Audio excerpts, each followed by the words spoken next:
Bienvenidos, puntuales a la cita, en este que ya es el capítulo 23, 23º de Amor entre Espinas, la vida de la pintora Frida Kahlo. La estadía en París había terminado. Frida se había embarcado en el Havre, a donde había llegado a través de una línea de ferrocarril. La sensibilidad de Frida le hacía darse cuenta del peligro inminente que corría. La guerra podía estallar en cualquier momento dejándola atrapada. Adolfo Hitler y su Blitzkrieg estaban a la vuelta de la esquina. Ingleses y franceses temían lo peor. Y Frida hizo lo correcto.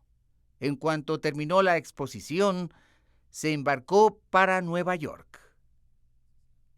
En el gran crucero en el que se había embarcado, los signos de terror eran evidentes. Las personas, muchos refugiados, en gran número judíos, platicaban acerca de las persecuciones nazis en la zona de influencia hegemónica de estos en la Europa oriental. La gente tenía terror en el rostro. Algunos de los que escapaban eran españoles, donde la guerra civil también había dejado masacradas a las familias. Era evidente que no eran tiempos propicios para el arte, y Frida lo sabía. Quizá no regresaría a Europa, quizá eso sería imposible, ya que nadie sabía qué clase de guerra estaba por desatarse, pero era evidente que se trataba de la más devastadora de todas las guerras hasta ese momento, la Segunda Guerra Mundial. Cuando finalmente el buque llegó a los muelles de Nueva York, Frida sintió un gran respiro. Sus primeras palabras fueron para preguntar por aquel gallardo húngaro que la pretendía, aquel hombre apuesto, alto, elegante y artista. El fotógrafo húngaro que de alguna manera replicaba a su propio padre, que también era un judío de origen húngaro, el señor Kahlo. ¿En qué medida Frida estaba buscando al padre en aquel apuesto y gallardo fotógrafo? Pero, oh desilusión, ahí no estaba Murray. Ahí no estaba esperando por ella. Aquel inconstante hombre, Nicholas Murray, tenía ya una novia y estaba por casarse con ella. ¡Qué traición tan dramática! ¿Qué sentía en el fondo de su corazón Frida por aquel hombre? ¿Habría sido capaz de dejar a Diego por él? Es evidente que habían vivido una aventura en Nueva York en los meses en que ella había estado en la ciudad. ¿Qué esperaba Frida encontrar en Murray? ¿Qué buscaba? ¿Al hombre guapo, inteligente, intelectual, al artista? No lo sabremos jamás, pero lo que es un hecho es que Frida ya no quiso estar en Nueva York y salió casi huyendo de ahí para México. Frida evidentemente estaba profundamente lastimada. Si ella tenía en mente dejar a Diego por aquel apuesto húngaro Nicholas Murray, esto ya no sucedería, porque Murray estaba, de hecho, a punto de casarse. Años después, Frida escribió la respuesta del acertijo. Quizá ella no estaba en capacidad de satisfacer sexualmente a Murray, porque su cuerpo, que ya no respondía, puesto que las dolencias físicas y el dolor constante lo atormentaban, era incapaz, como mujer, de satisfacer a un hombre.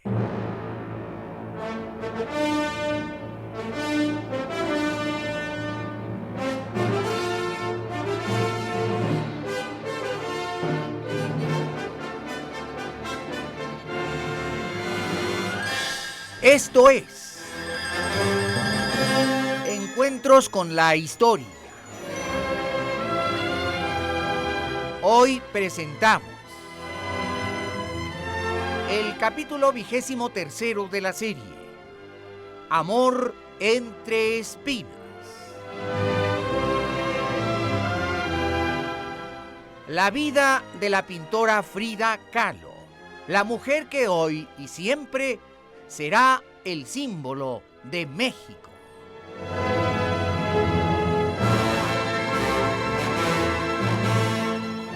Productor ejecutivo y productor general, Ignacio Salgado Liñán. Productor asociado en el capítulo del día de hoy, Pedro Manzano. Efectos físicos, efectos especiales. Operación técnica, Jorge Alonso. También en la operación técnica, César Arturo Becerril. Investigación histórica, investigación musical y musicalización, Felipe Saldívar. Agradecemos el apoyo y colaboración en la selección de los temas musicales de toda la serie del gran musicólogo licenciado Jaime Almeida. Y todos bajo la dirección de tu amigo, el doctor Pepe Cruz, responsable del contenido y de la redacción, así como de la conducción. Esta es una presentación de Radio Centro 1030, calidad en tu vida. Y una aportación a la cultura de los mexicanos y de las mexicanas de Grupo Radio Centro. El conocimiento de la historia nos transforma en mejores personas. Y el conocimiento de la historia mexicana nos convierte en mejores mexicanos. Mexicano hace un esfuerzo por conocer mejor tu historia.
Frida había triunfado en París.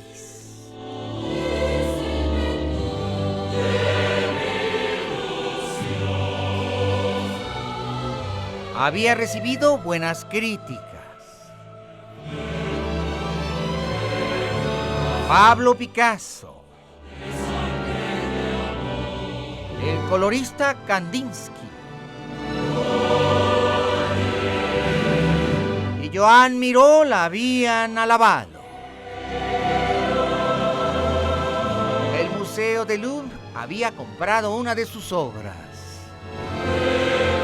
Si a eso no se le llama triunfar, ¿qué otro término se le puede dar?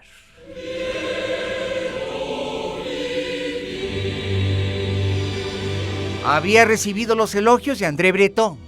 Había expuesto en una de las más famosas galerías de Nueva York y había logrado vender su obra. Ahora tenía dinero en la cartera, pero dinero propio, ganado con su esfuerzo.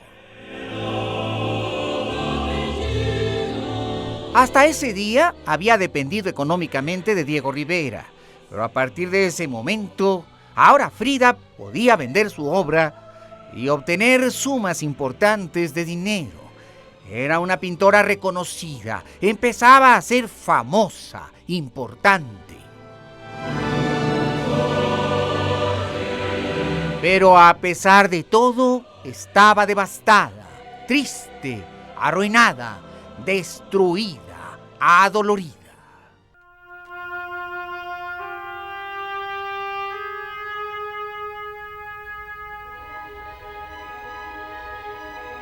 Al llegar a Nueva York se alojó en el departamento de una querida amiga pianista, Ella Pergí. Ella notó que Frida estaba triste, cabizbaja, meditabunda.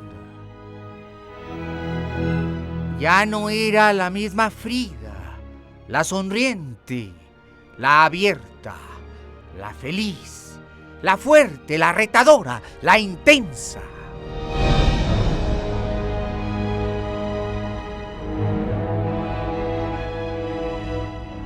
Cuando estuvo en París, la mayoría de sus cartas habían sido dirigidas a Nicholas Murray. Era más que obvio que Frida se había enamorado de Nicholas Murray.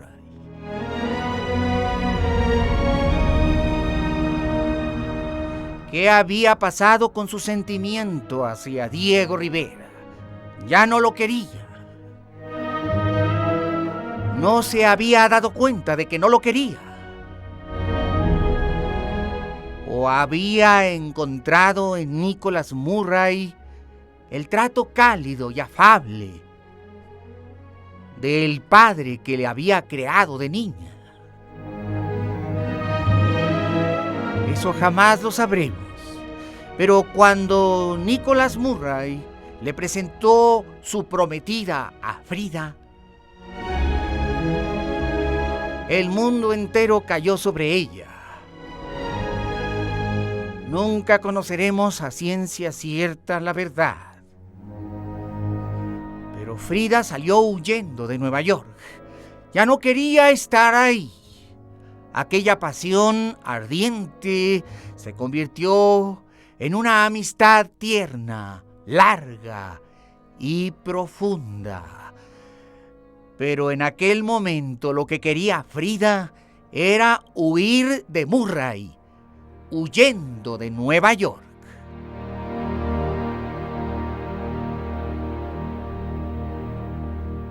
Frida había salido el 25 de marzo de Francia.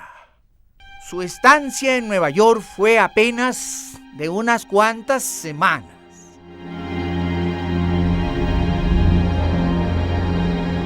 Para finales de abril, Frida estaba ya en la Ciudad de México. Su encuentro con la patria le dio ánimos. Los árboles verdes de Coyoacán en plena primavera. Las aves canoras de San Ángel. El sol radiante y tenaz de la meseta mexicana. La vista de los colosos inmortales de hielo que custodian el Valle de México. Popocatépetl e Iztaccíhuatl le había devuelto la vitalidad. Frida estaba emergiendo de sí misma. Su realidad era Diego.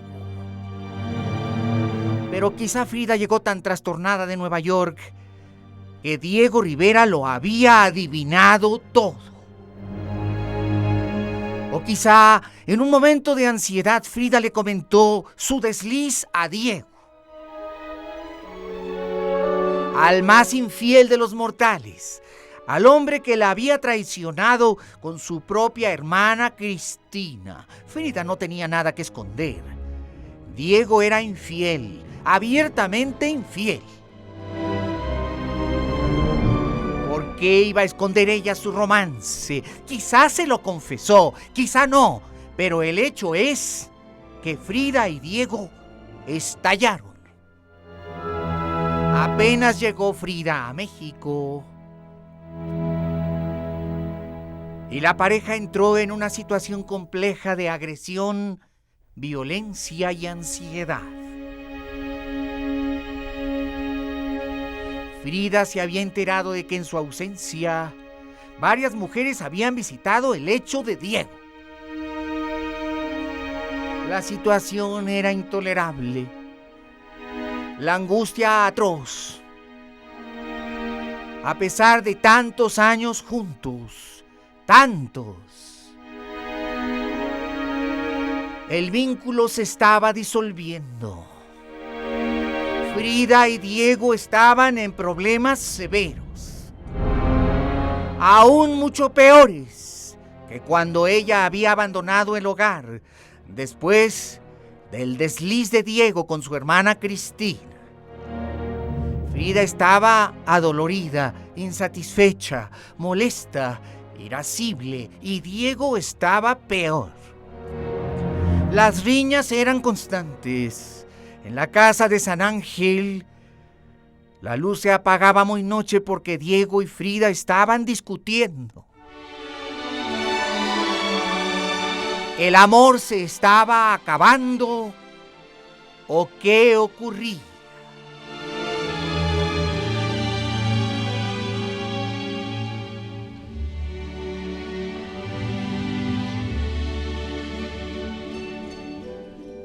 Frida sintió mucho la pérdida del amor de Nicholas Murray y el hecho de que la sustituyera con otra mujer. La aventura con él de ninguna manera había sido superficial.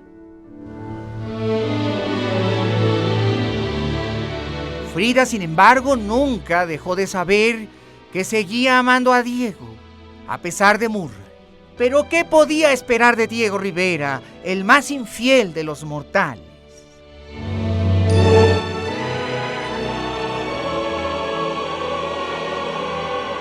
Hubo muchos comentarios. Se decía que Diego Rivera sufría impotencia sexual. Se decía que Frida y Diego ya no tenían relaciones íntimas.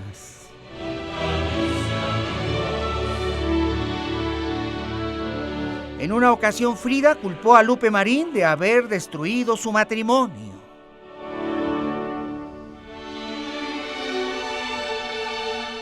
Pero los hechos son los hechos. Diego le pidió a Frida el divorcio. Al principio, Frida trató de aferrarse a Diego, diciéndole: no me abandonarás, seguiremos juntos.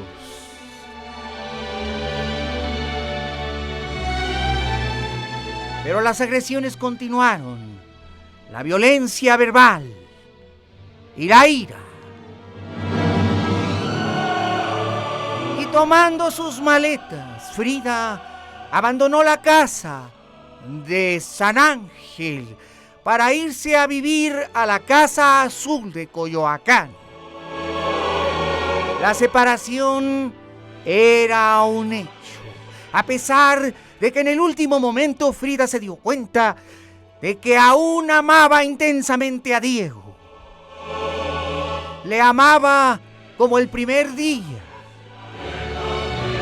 Lo de Murray había sido una confusión, pero Diego se sostuvo: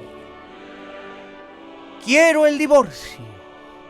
Y Frida abandonó la casa, como cuando se abandona un buque en medio del naufragio.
Había llegado la hora del tormento y del máximo dolor para Frida Kahlo.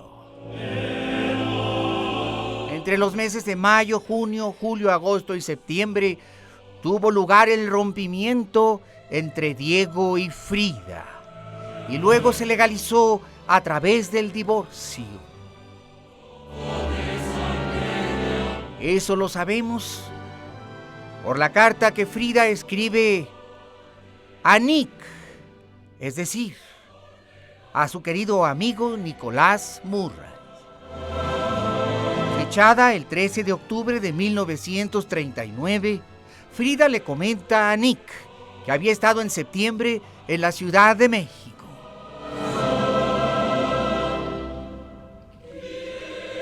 No te pude escribir antes. Desde que te fuiste,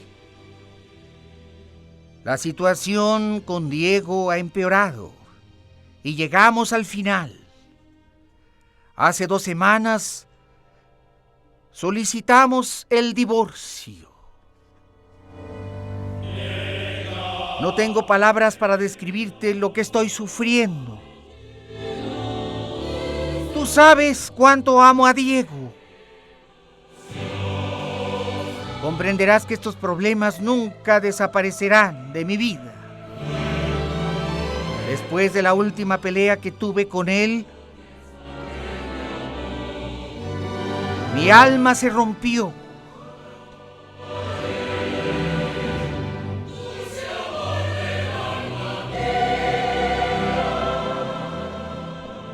Diego no desistió. No dio marcha atrás. A pesar de mis ruegos, me abandonó.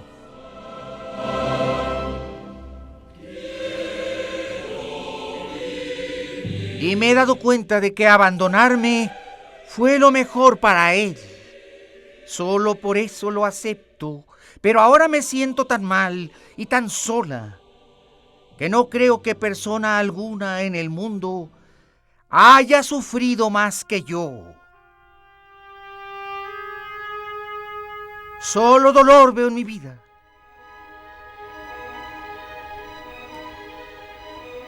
Solo dolor. Tal vez en unos meses sea distinto. Pero al dolor emocional y moral vino el dolor físico. Frida entró en depresión. Su cuerpo resintió la crisis emocional. Mortales y agudos dolores en su columna vertebral.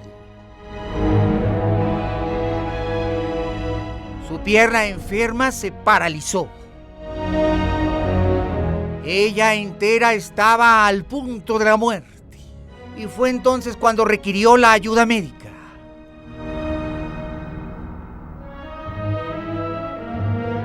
Un nuevo médico era una esperanza para Frida.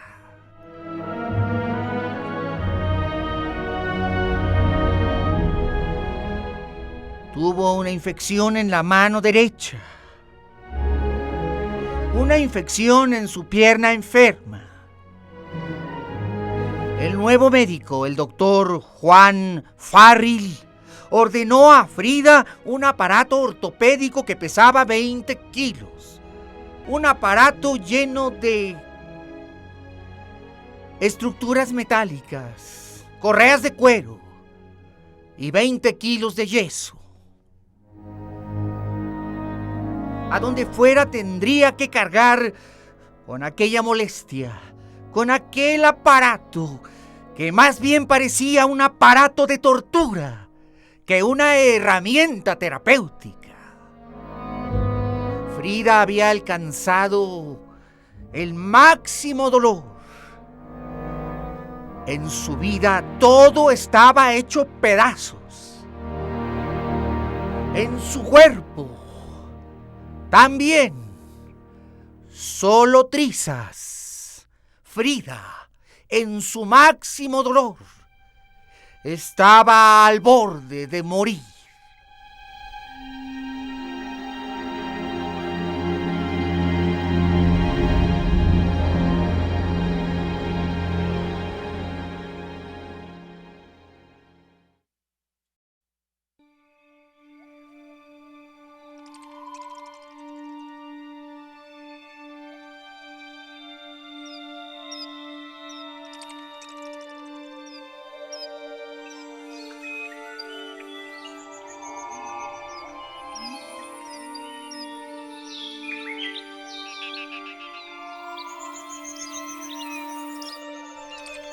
Pero no había llegado la hora de morir para Frida. A veces el destino tiene caminos incomprensibles. Pero era más que evidente que Frida estaba en el peor momento de su vida. Y Diego Rivera se había dado cuenta. Cuando relata estos momentos en su autobiografía, lo describe con precisión, de manera exacta. Cuando Diego dice: no fui un esposo fiel ni con Frida, al igual que con Angelina y Lupe, consentía mis caprichos y tenía aventuras. En ese entonces empecé a examinarme a mí mismo como cónyuge, conmovido por el extremo dolor al que Frida había llegado. Hallé muy pocos puntos a mi favor. El dolor de Frida me conmovió, mas sin embargo, sabía que no podía cambiar.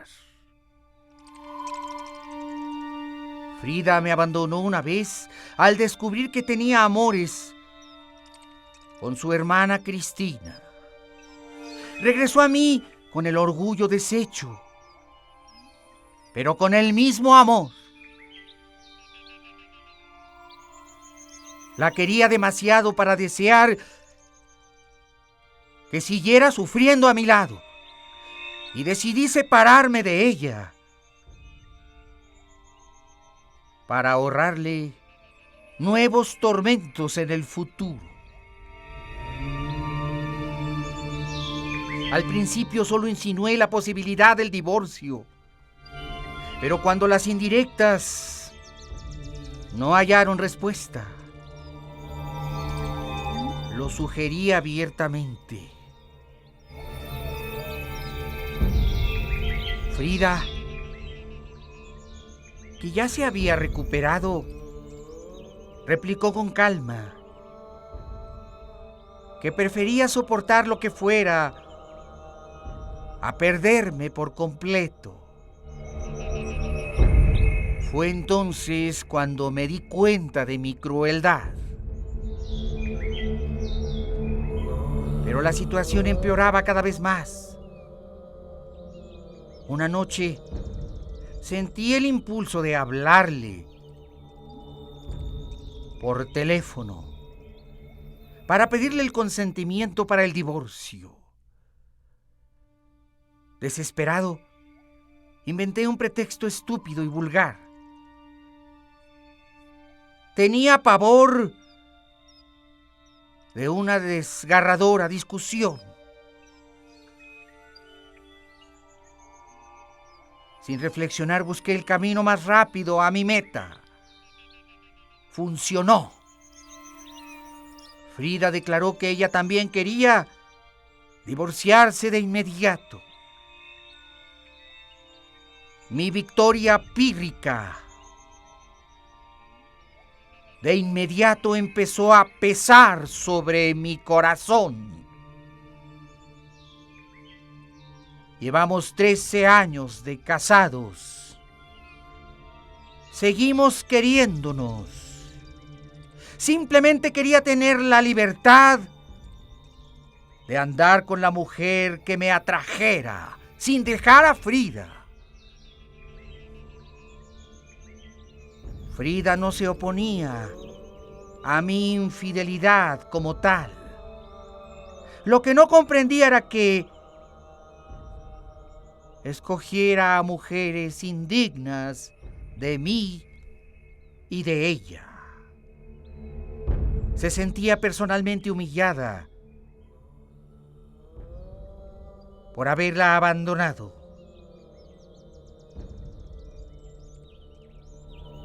Yo seguí en la intención del divorcio, porque pensé que así acabaría con el sufrimiento de Frida.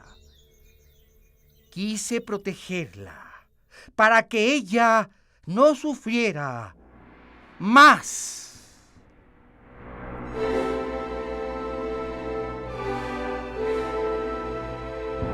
Pero debo agregar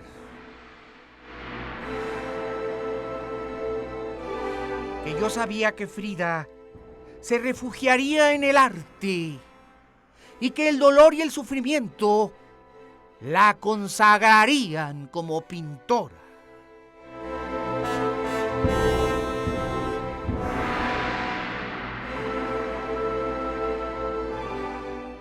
Y Diego Rivera tenía razón. La única manera que Frida conocía de expresar dolor era el arte. Diego no estaba equivocado. En medio de la tormenta, Frida pidió un enorme lienzo. Nunca había pintado algo tan grande ni nada tan colosal. La única manera que tenía Frida de sacar su dolor era el arte. La inspiración vino a su alma. Días después, Frida informó a la prensa: empecé a pintar hace 3 meses y terminé ayer. Es todo lo que puedo decirles. Lo que Frida estaba pintando fue el primero de los cuadros de su consagración. Un enorme cuadro, tan grande como su dolor. Las 2 Fridas.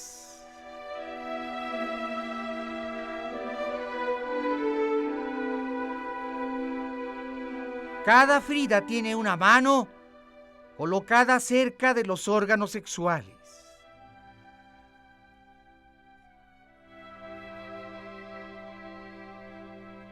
Las 2 mujeres que se ven en el cuadro son Frida. La de la derecha está vestida de tehuana. Lleva una falda y blusa. Su tez es más morena que la de su compañera, que parece española y es blanca. Esto nos indica la doble herencia de Frida.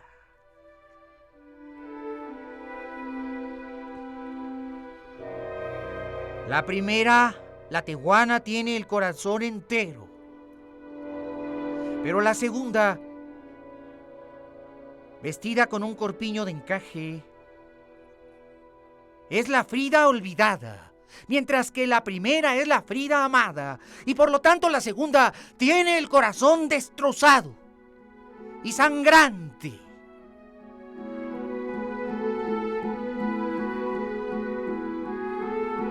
La primera Frida está serena y mira con intensidad, y lleva en su mano izquierda un pequeño retrato de Diego Rivera, mientras que la segunda, en su mano derecha, lleva un instrumento quirúrgico. Una arteria o una vena une a las 2 Fridas.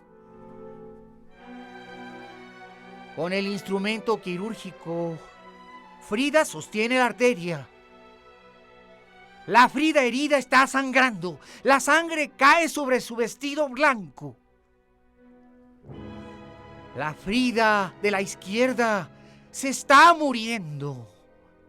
La Frida que ya no ama a Diego está destrozada, está en agonía. Apenas sobrevive.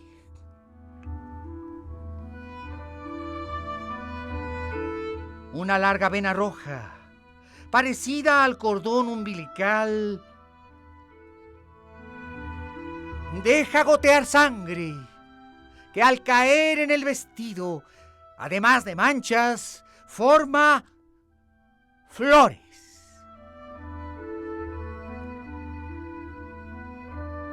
La excelsitud de Frida había comenzado.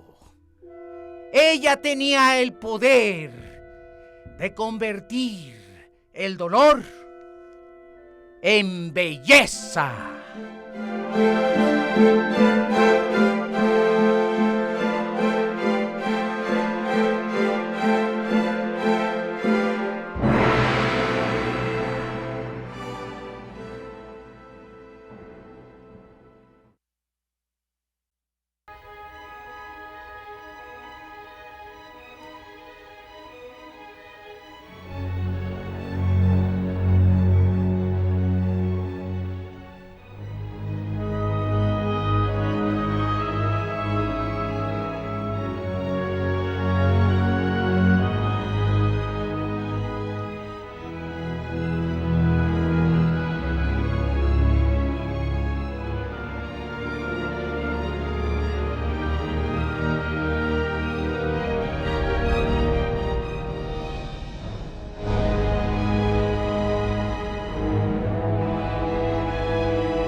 Los momentos más dolorosos coincidieron con la Navidad y el Año Nuevo de 1939 al 40. En noviembre y diciembre de 1939, Frida estuvo lejana, encerrada, ensimismada y pintando.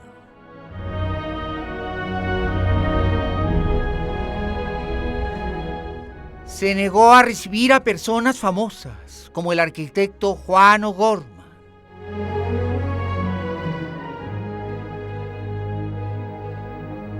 Solo el arte podía sanar la herida. Solo su pincel podía evitar que siguiera sangrando. Solo así podía sacar Frida de su alma tantísimo dolor.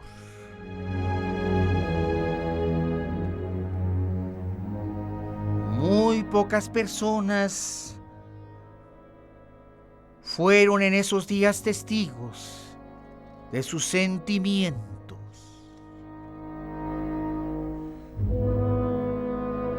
Casi a nadie quiso ver que no fuera de su familia, en especial su hermana Cristina.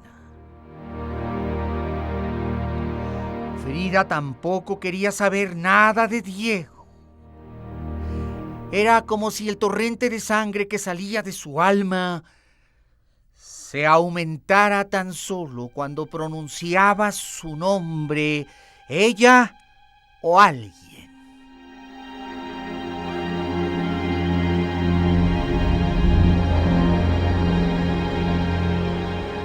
Pero era evidente que Frida estaba floreciendo.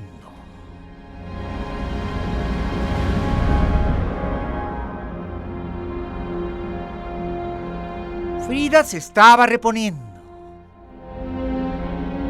Hay evidencia clara. El día 6 de febrero de 1940, Frida le escribió al que ahora era su amigo íntimo. ¿Quién otro? Nicholas Murray. Estoy trabajando como loca, con el fin de terminar mi gran lienzo para la muestra surrealista. Hay un poco de consuelo en esta agonía.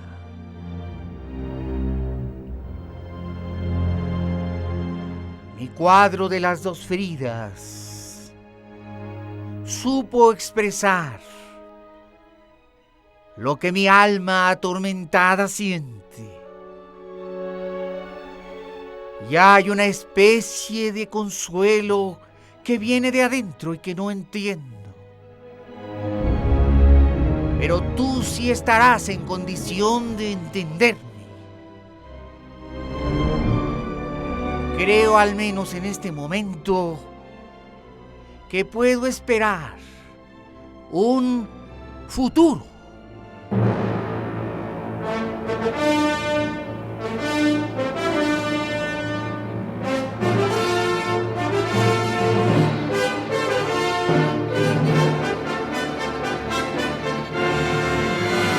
Gracias